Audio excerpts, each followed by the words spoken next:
For those that have heard me speak before, I always start with a slide similar to this, just as a bit of an intro. Pelvic Health physiotherapists, who are we and what do we treat? Well, we are a physio like any other physio, but we've specialised in the area of pelvic health. So specifically treating those with common bladder, bowel and pelvic pain symptoms. It's important to note that symptoms can really be influenced by many factors, including your age, your childbearing status, your daily activities, your BMI, and many other factors. The symptoms that we are going to discuss this evening, and ones that I discuss in clinic, are not always necessarily caused by endometriosis, but are often associated with endo, so worth just bearing that in mind. So bladder symptoms, let's go through some of the most common. Urgency, you've probably heard this term bandied around. Urgency theoretically means rushing, struggling to get to the toilet on time. I'm sure all of you have at least experienced that once, at least once in your life. I know I certainly have. Urinary incontinence. Now, there are different types of urinary incontinence. You can have something called stress urinary incontinence. So that means where you have an increase in abdominal pressure. So that could be through coughing, sneezing, laughing, running, jumping.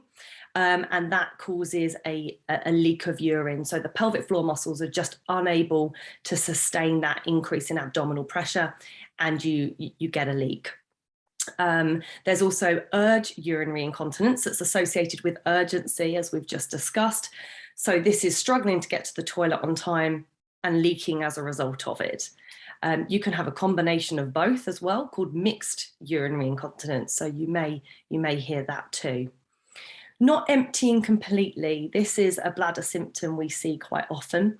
So not able to empty the bladder as fully as we would want.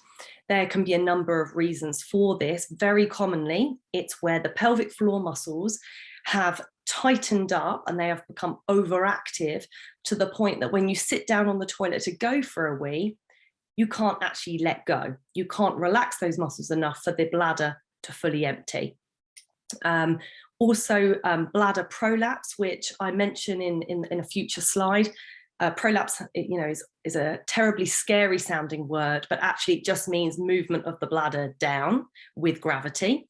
When the bladder moves position, sometimes that position itself means that the bladder can't and struggles to empty completely. So there can be multiple reasons for not emptying the bladder completely. Frequency, that could be in the day or the night. So that's how often we go for a wee. We're going to come on to what's normal in a moment, but yeah, an increase in frequency, the amount that you need to go, is a massively common symptom that we see associated with endometriosis and pain and things like that. And bladder pain. So this is pain in the bladder area. Most often it's worse as the bladder is filling and then tends to relieve as the bladder empties, but that's not the case for everybody and it can really vary. Not to forget contributing factors. So I suppose the bladder doesn't really exist or function in isolation by itself. There are other factors that do really impact the way in which the bladder behaves. And one of the most common is bowel symptoms. So something like constipation, if you imagine where the bladder and the bowel are situated, they're actually situated incredibly closely together.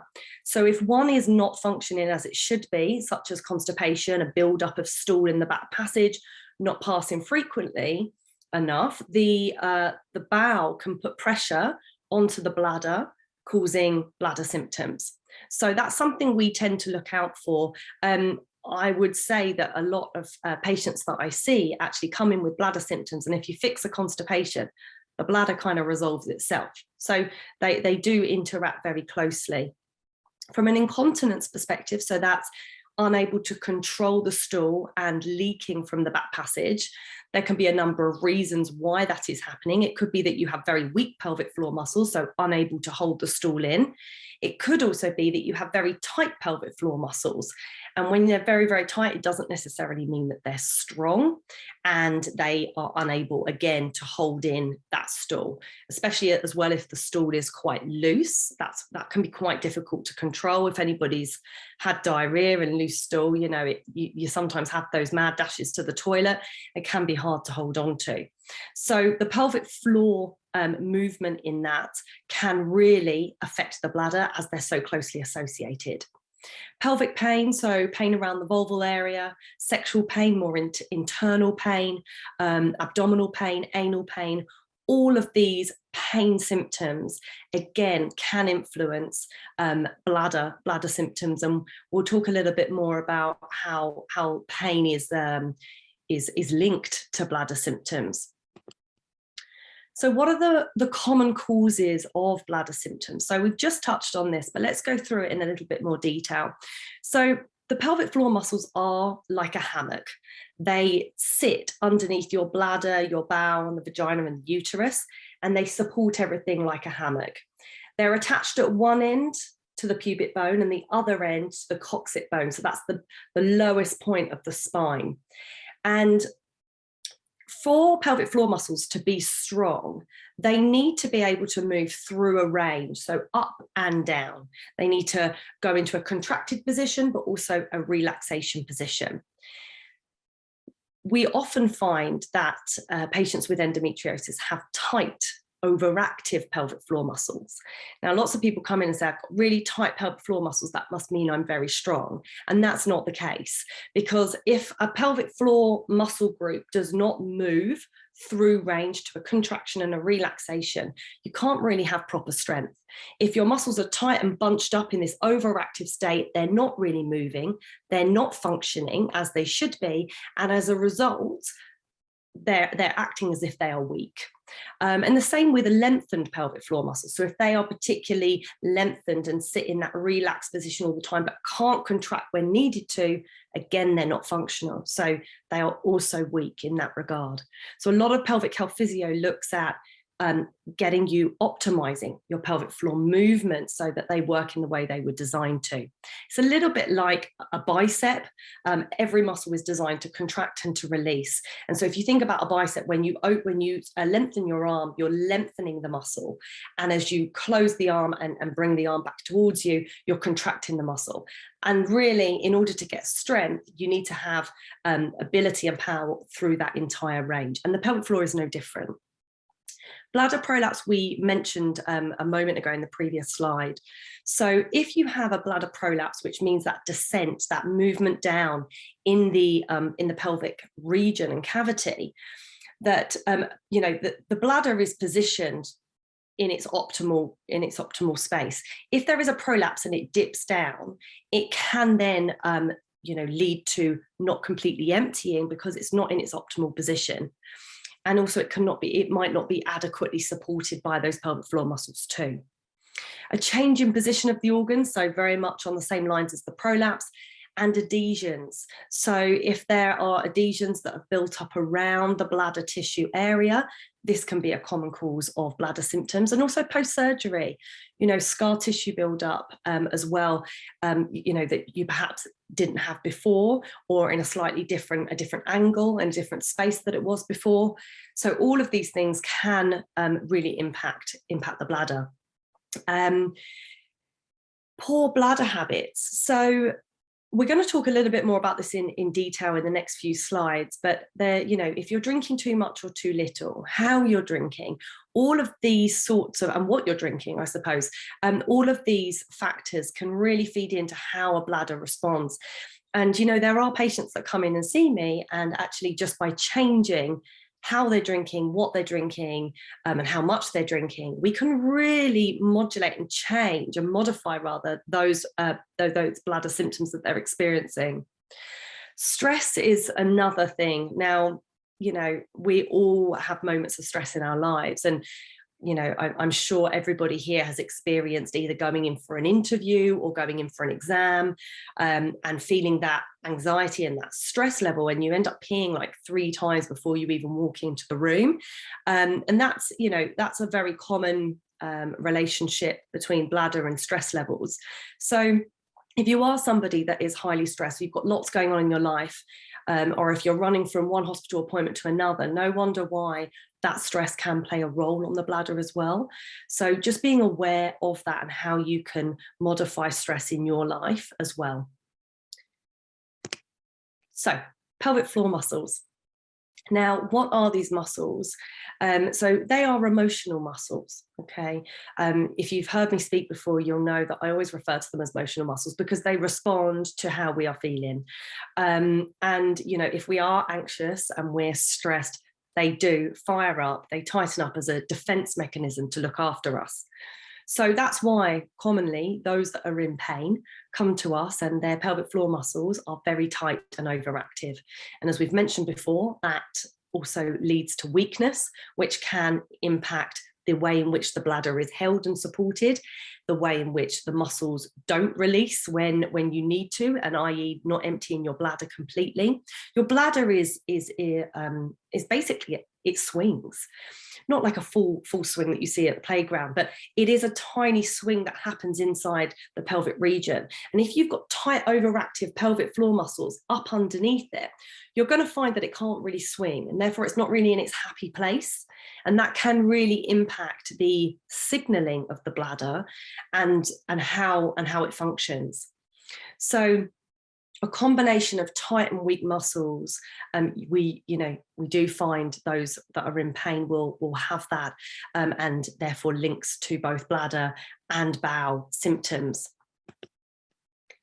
So bladder behavior, what is normal? Now, normal is such a big, it's a big word, isn't it? Because everybody's normal varies. Now, these figures are taken from the literature and they are there to represent the general population. It may be different for the individual. If you are somebody that, naturally and always has drunk, a lot of fluid over the course of 24 hours, the amount you go for a wee may be much larger than somebody who doesn't drink that much at all. So, but think about those things when you're looking at these figures. This is not absolute gospel. This is just a bit of a guidance. So daytime pees, between 5 and 7 times, we usually go for a wee throughout the day. At night time, between 0 and 1 is classed as normal. Some people get quite panicked if they start peeing once in the night, and they've never peed before in the night. That is still classed as normal. I appreciate it's a different kind of normal for you, but that is still classed as normal.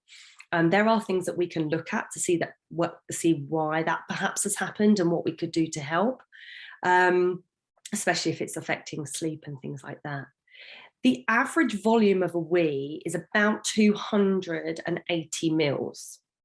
So if you think about that, that's kind of like a mug. It's actually not a huge amount. I think people think that bladders are massive, and they're not. They're actually quite small things. They can stretch, but they're not as big as we think they are. Your first desire, that first signal to go for a wee, is around 150 to 200 mils. So not very much. That's when you would get your first need to go for a wee.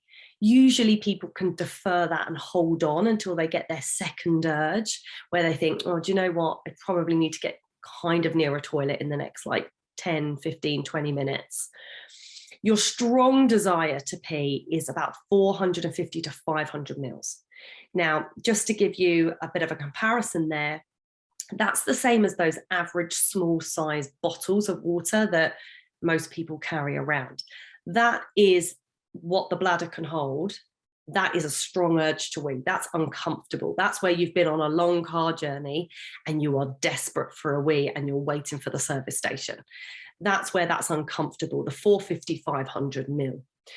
We don't tend to leave it to that extent in day-to-day life. There are people that do, and they push that boundary until that becomes normal to do that that compose a number of problems, because if you are leaving your bladder to that sort of 450, 500 mils all the time, that quite insane weight on the pelvic floor can really have an impact. And it can also really lead to symptoms of incontinence, because if you haven't got the pelvic floor muscles to hold that kind of weight of urine, and you've been holding on and you've got this big bladder full of urine, you may well leak if those muscles are unable to hold.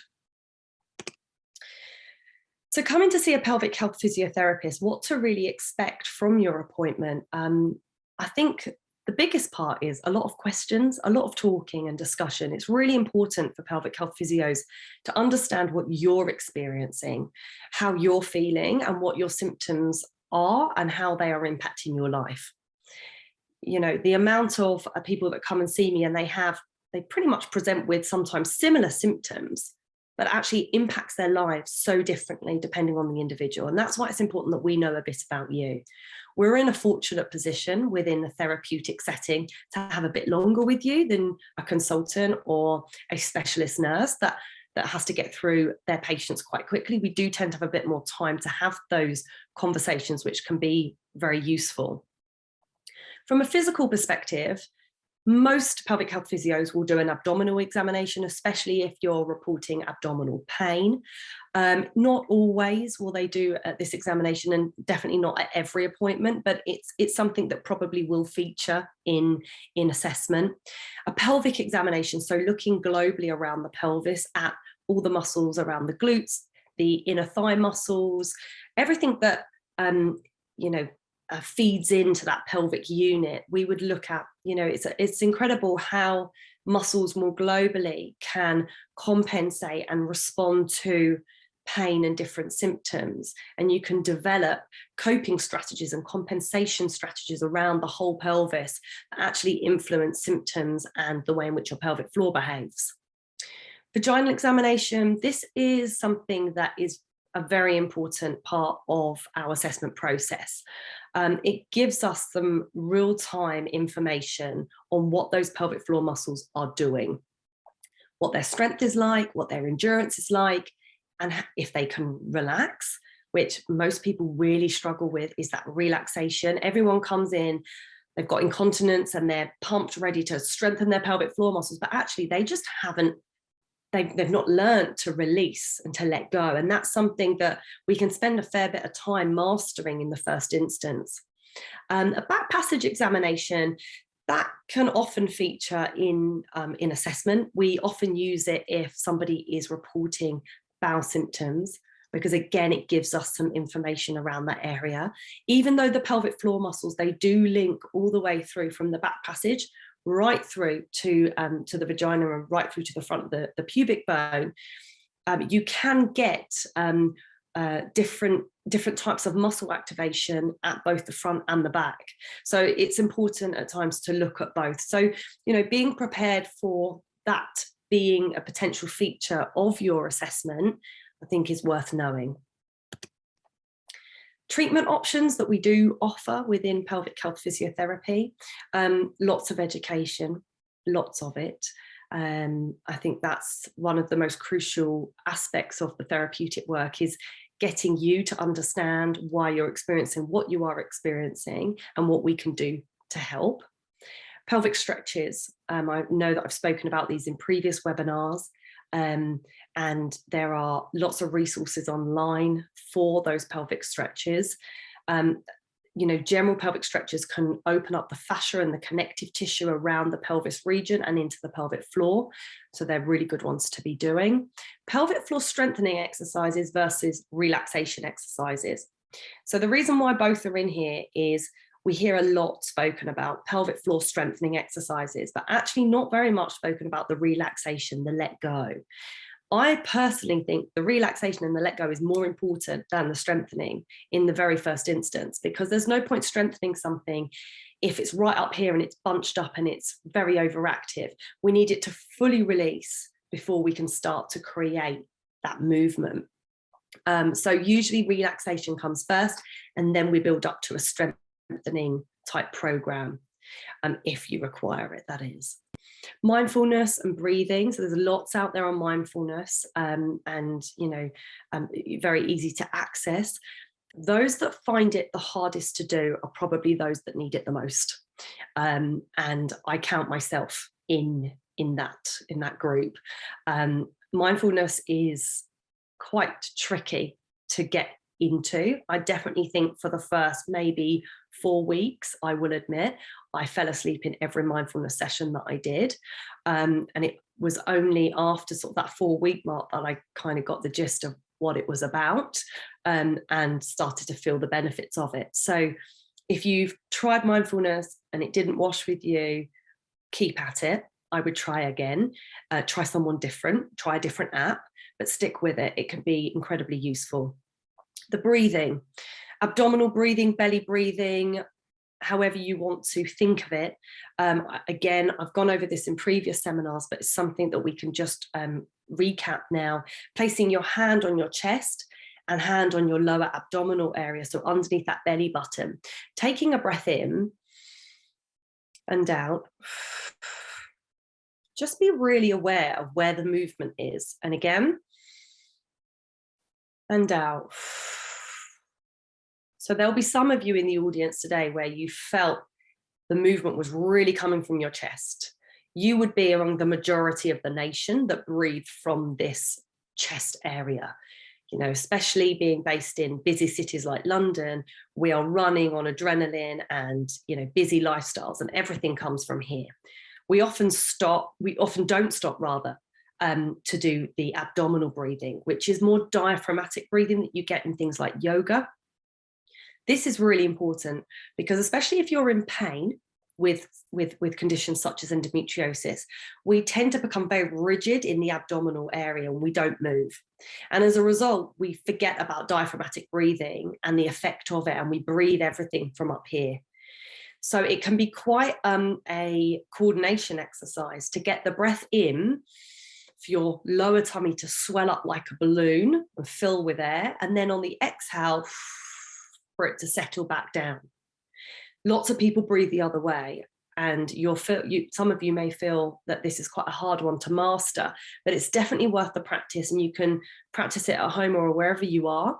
But just think, as you breathe in, the lower tummy swells, and as you breathe out, everything releases down below. Your pelvic floor muscles should also respond to that diaphragmatic breathing.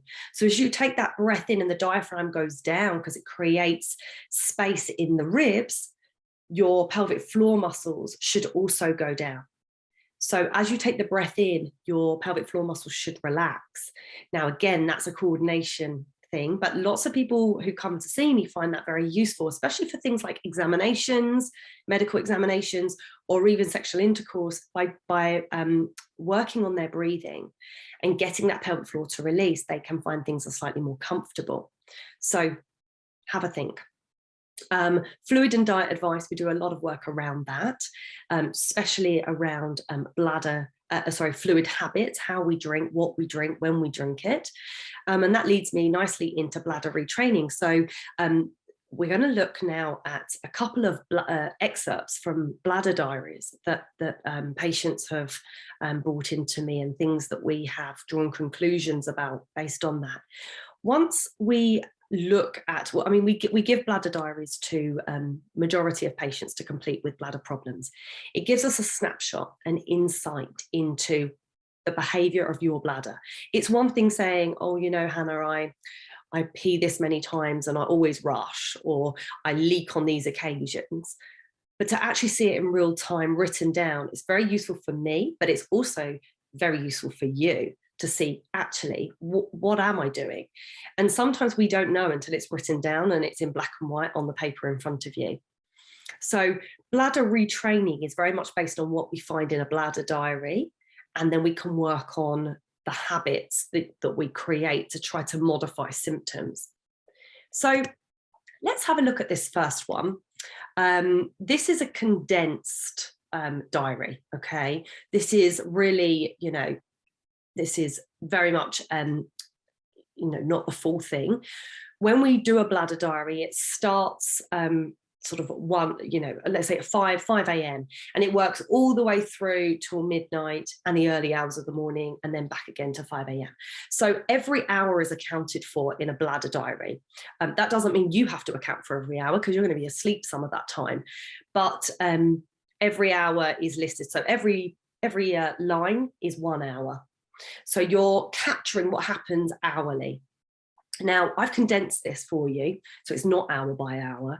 And as you can see here on the left-hand side, we've got the time. So this individual likely wakes up shortly before 6:30 in the morning, okay? And they do a pee of about 380 mils. So you can see that in the out column, the third column along. People measure this using a jug. They don't do it forever. This you might do a snapshot of 1, 2, or 3 days, not necessarily consecutive days, but maybe a Monday, a Thursday, and a Saturday, for instance, just to give them a bit of an idea as to what their bladder's doing day to day. So this person, as I said, they wake up, shortly before 6:30, and they go for their first morning wee. We tend to see a slightly larger wee of 380 and things like that in the morning, because we've been asleep overnight and it's been building up. And at 6:45, this individual has a coffee of 150 mils, so sort of normal size coffee, and they have that whilst they're getting ready to go to work.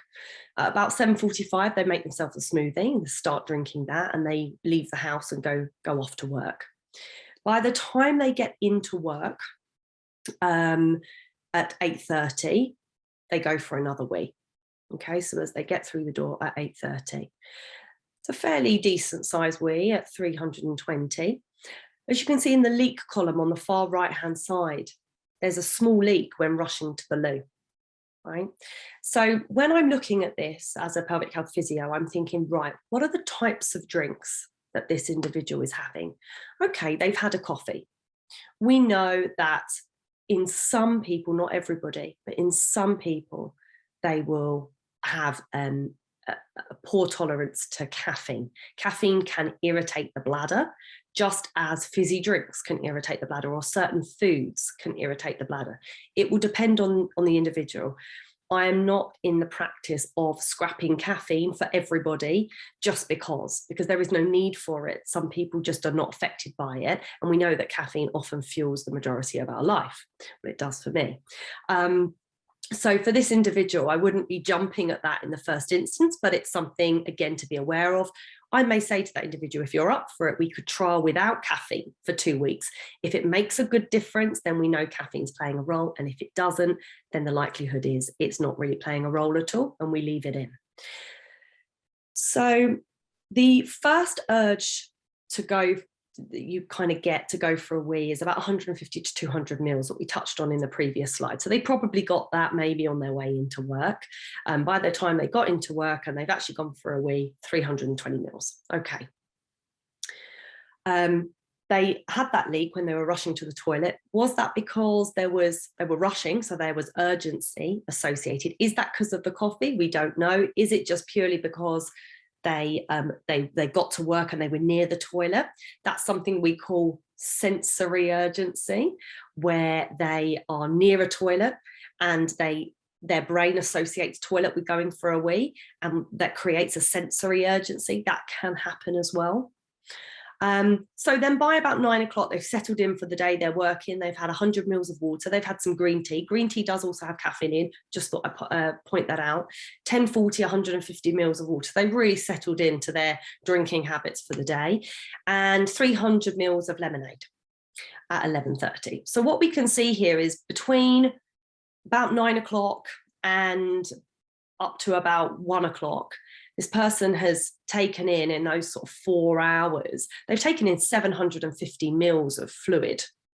Okay, it's quite a lot to take in a period of time, and to have only peed once in nearly 5 hours.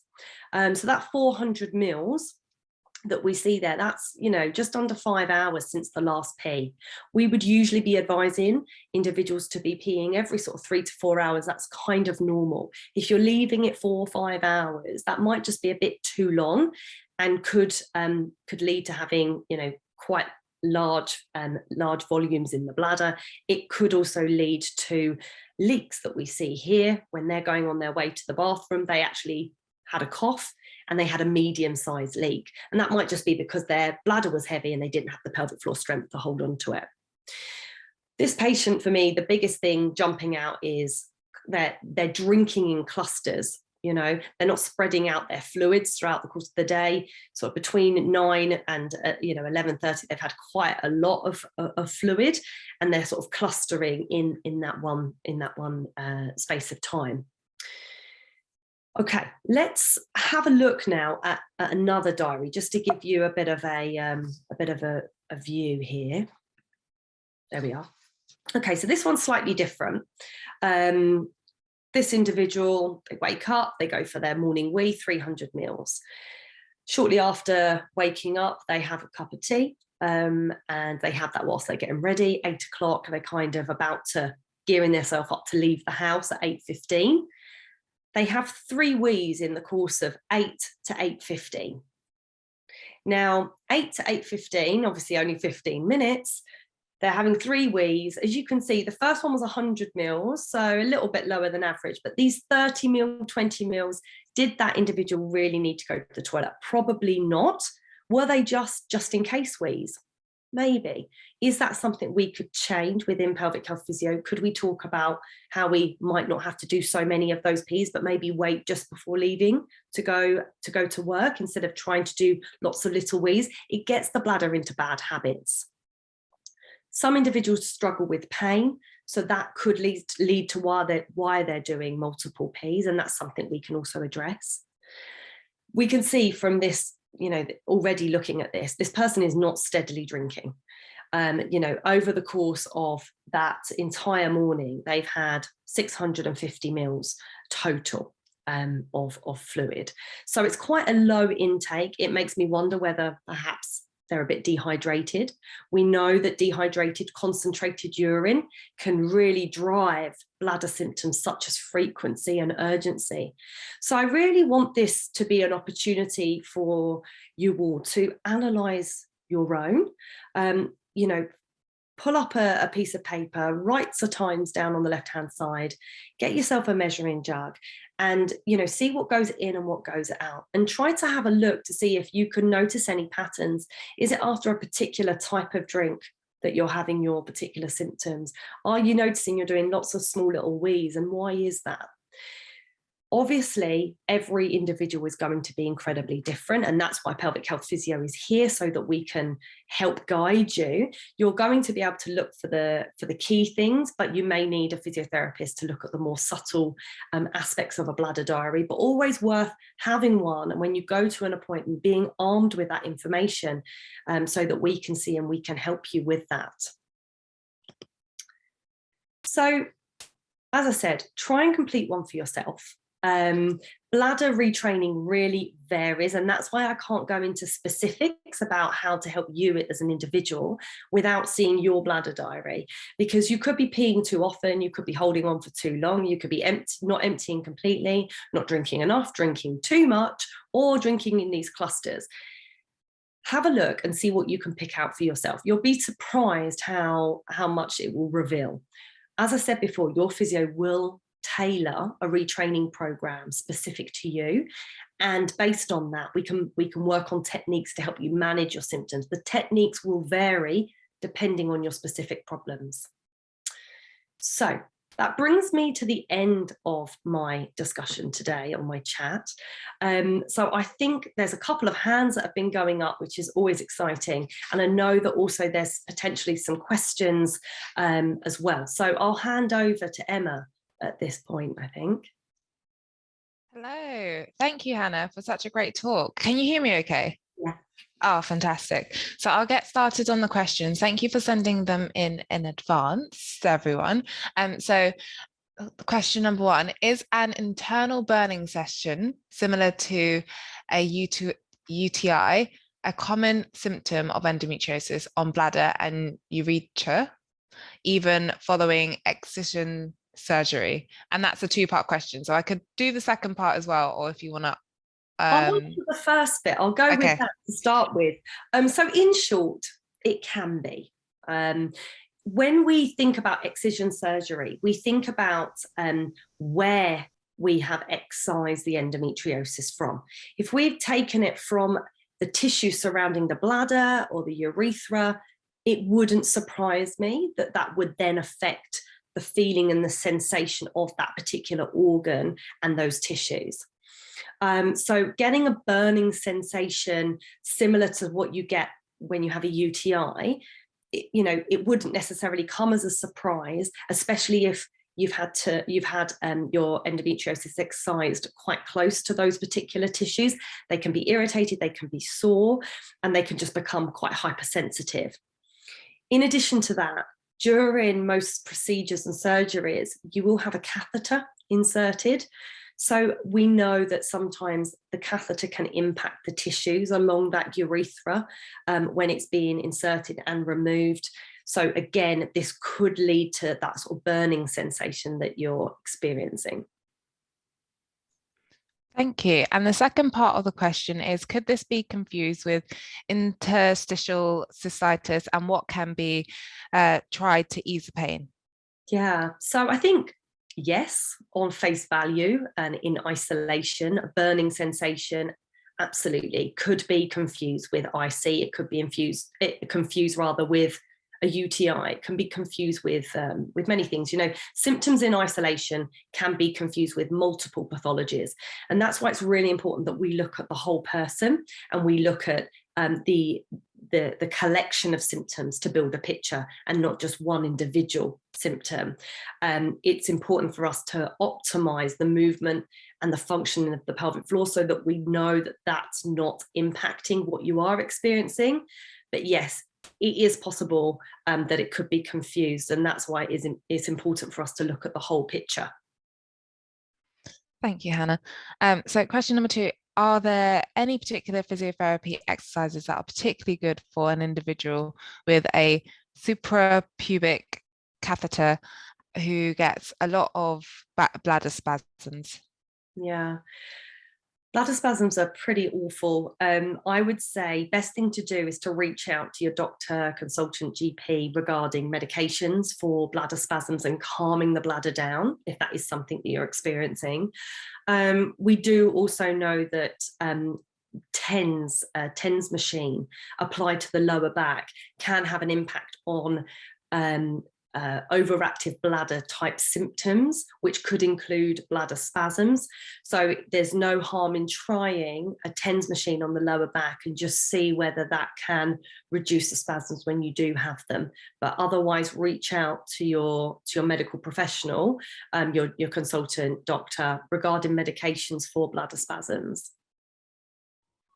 All right. And does one have to be careful doing physiotherapy exercises not under guidance of a physiotherapist when one has spine damage, for example, a slipped disc? So this is an interesting one, because there's a lot of people that are walking around in the world with spinal pathologies like slipped disc, and many of them don't experience any symptoms at all, and some do. So there are people with pathologies experiencing symptoms or not experiencing symptoms, and there are people with pathologies that equally are as well. So what I'm trying to say here is it's not always proportionate, the symptoms to the actual diagnosis or the pathology. The best evidence for any back pain, more often than not, especially from a conservative perspective, which is where my stance is that exercise is absolutely key. It's about what type of exercise you do, and that will vary person to person. If you are finding that exercise worsens your symptoms, then seek help. Go and speak to a pelvic health physio or a musculoskeletal physio, anybody that can help analyze the exercise that you're doing. You might just be doing the wrong type of exercise, one that doesn't work for you. You might be doing too higher intensity and it's flaring you up. It could be that your technique is not quite right. So again, reaching out, getting some advice with that. It's all about making your exercise achievable and regular. And if you don't get that balance, then it becomes this boom or bust. And I definitely fall into that category, especially when I'm busy at work. I will struggle to maintain that regular exercise routine that your body does need. But it's not necessarily dangerous, and you do have to be careful in the sense that if you're getting an increase in symptoms, reach out and get help for them. But exercise is proven to improve back pain, so I think we should be going for it. It's just how we go about it. Thank you, Hannah. If you have had a full hysterectomy and had endometriosis, can endometriosis grow back on the bladder? Well, I think it would be incredibly unlucky if it did. But in theory, endometriosis can grow on any peritoneal surface. That could be your bladder or your bowel, but I think it would be massively unlucky if it did. All right, thank you. So sitting in the car, whether driving or as a passenger, is very uncomfortable, and these positions trigger pain in the bladder area. Are there any exercises that you can suggest that would help to do after or before car journeys, or positions that would help relieve this pain?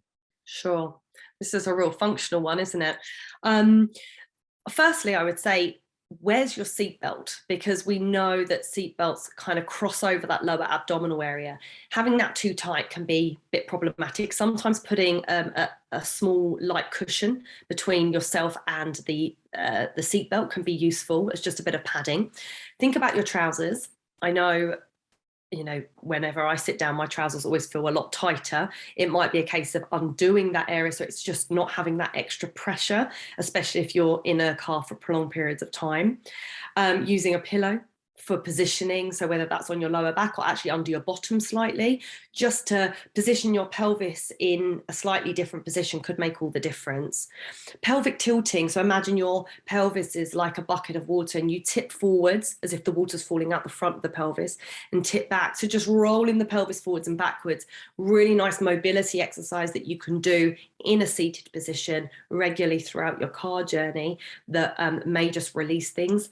Before car journeys, definitely the pelvic floor stretches, any of those pelvic stretches that I mentioned earlier, so like happy baby type positions, those yoga stretches, you can find those online, just with pelvic, they're just called pelvic stretches. You can find lots of information, and I think I gave a link out last time to an Australian site that was particularly good, so I can definitely do that again through Emma as well if you'd like that. Sounds great. Thank you, Hannah. And is it normal to struggle to be able to urinate even when desperate with bladder endometriosis? And is it likely to go back to normal once surgery has been done to remove endometriosis and resection the bladder? Okay, I don't think it's ever normal to struggle to urinate. I think it's definitely not normal, but it can happen. There is a number of reasons and causes for incomplete emptying or struggling to empty the bladder, as we've touched on this evening.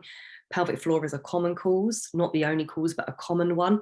So definitely optimizing pelvic floor movement to help with that would be a first choice of treatment for that from the get-go. Will it go back to normal after surgery? It's the big question, isn't it? Because we don't really always know what normal is. And if we've been struggling with these problems for a long time, normal could have been a very, very long time ago. I wonder whether it's more a case of finding a new normal. With any surgery, with any change in that area, will come with new sensations, new signal habits, and maybe you find a new type of normal through having the surgery. But I definitely wouldn't say it's normal to struggle to urinate, no. And there are things that we can try to do in the first instance. All right, thank you. Can endometriosis on the bladder, sorry, I've got a bit of a typo here. So can endometriosis on the bladder still exist in someone in their 50s going through the menopause? Usually menopause helps to reduce symptoms because there's less estrogen going around. It doesn't get rid of the endometriosis, but it definitely can reduce the symptoms of endometriosis. The problem is with things like hormone replacement therapy that are estrogen heavy, that can actually fuel it and drive symptoms. But, you know, someone in their 50s going through the menopause, they should feel perhaps an improvement and a decrease in symptoms, but might not get rid of it completely. Thank you. And how do you know if bladder issues are caused or worsened by endometriosis of the bladder? And would symptoms worsening around ovulation be an indication? Potentially. I do think that cause and effect relationships can be quite hard to identify, actually. And we always want to know what causes what. And sometimes we don't know. I think there are so many factors influencing bladder symptoms. It would be very hard to say, definitely the endometriosis has caused this. We know that things like fluid habits, that pelvic floor being really tight, and so on, and many other factors can cause these bladder symptoms. So, you know, I think we can say that there's definitely an association. Whether it's a direct cause and effect, I'm not sure that we can in every case. Right. So is it possible for endometriosis on the bladder to cause blood traces in the urine? I would say, I suppose it's possible, especially if the endometriosis is particularly deep inside the bladder muscle wall. There is a chance, yeah. Okay. How can you prove to your doctor that there's a link between bladder issues and endometriosis and not be treated for cystitis when you have symptoms such as bladder, pelvic pain, and not passing urine? Mm. I think first and foremost, getting a referral to a pelvic health physio can help you to identify exactly what the symptoms are and whether or not there's a pelvic floor cause. If we can rule out a pelvic floor cause, then at least you can tick that off and go, yeah, that's definitely not what's going on. With any bladder emptying problems, I definitely think that, you know, that needs to be investigated. So push for the investigations such as a urine analysis or a cystoscopy, a bladder ultrasound to look at if you're leaving urine behind in the bladder after you do go for a wee. Those sorts of investigations are worth pushing. I suppose once you've got those, then you can create links in terms of those findings and the symptoms that you're experiencing.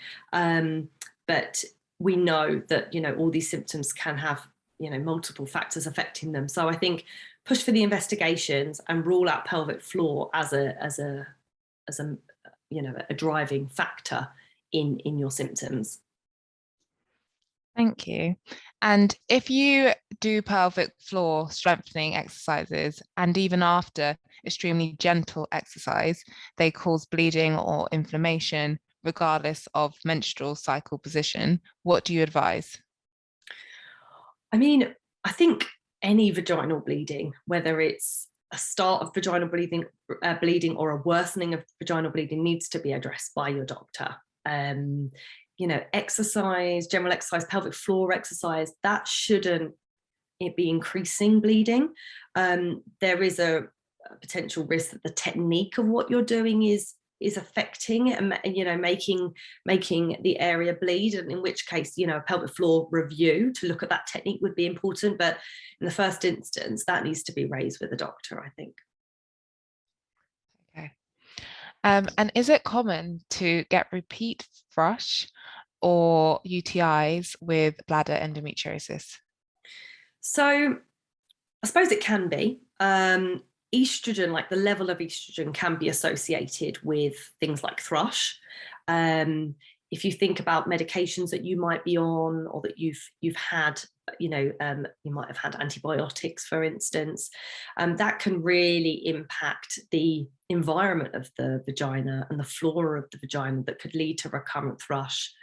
UTIs are often caused by not emptying the bladder completely, and the urine remains in the bladder and becomes a bit stagnant and can cause urine infections. It's not the only cause, but is one of them.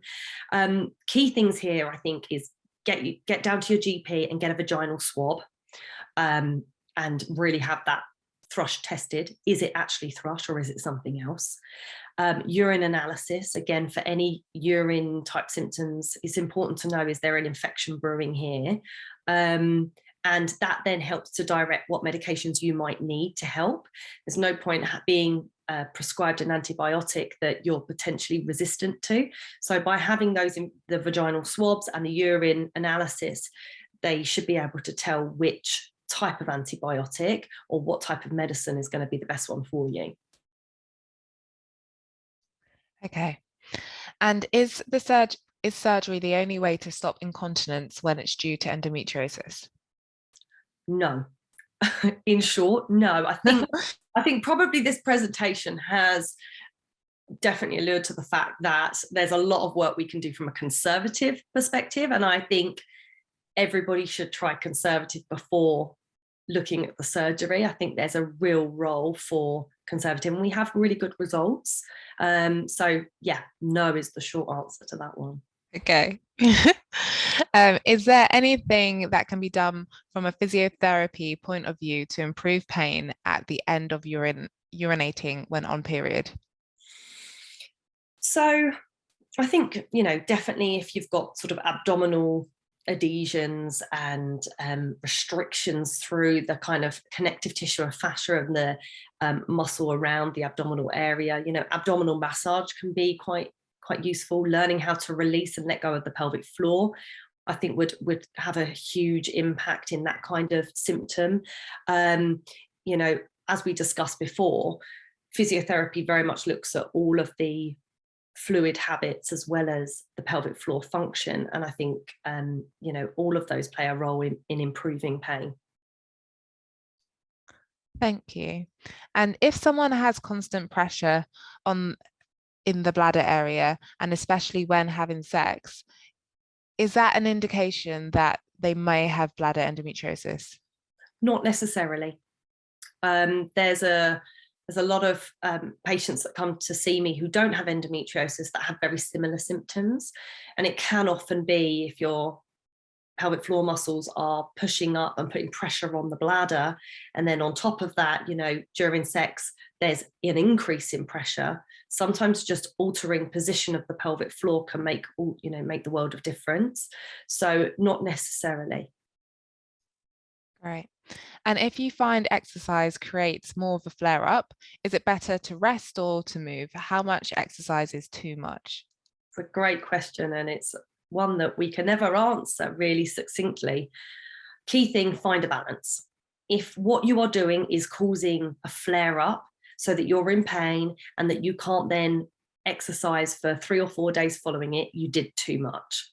What you want to do is find the balance where you can do little and often, so that you can keep that regular input rather than that boom and bust that I talk about a lot and that we've discussed today. It is different for everybody. Start small and work up. Even if it's 5 minutes, don't feel like you have to commit to the mainstream 1 hour classes, because it can just be all a bit too much. So start small, work up, but definitely our bodies were designed to move. So little and often. Definitely.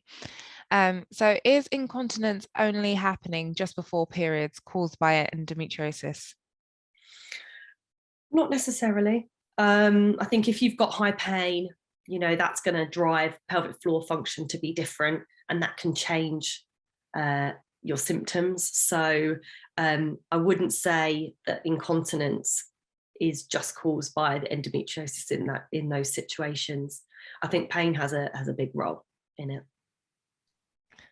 And my last question, so what exercises would you recommend to reduce stiffness of the bladder and lower abdomen areas? So I think abdominal massage is always a good one to start with. Things like Cobra. If for those that don't know it, they use it often in yoga, but onto your tummy and putting your hands down for, and then raising your back up. So stretching out through your abdominals. Again, those pelvic stretches that I mentioned before that we can also, link everybody into. I think any of those would be good ones to be doing.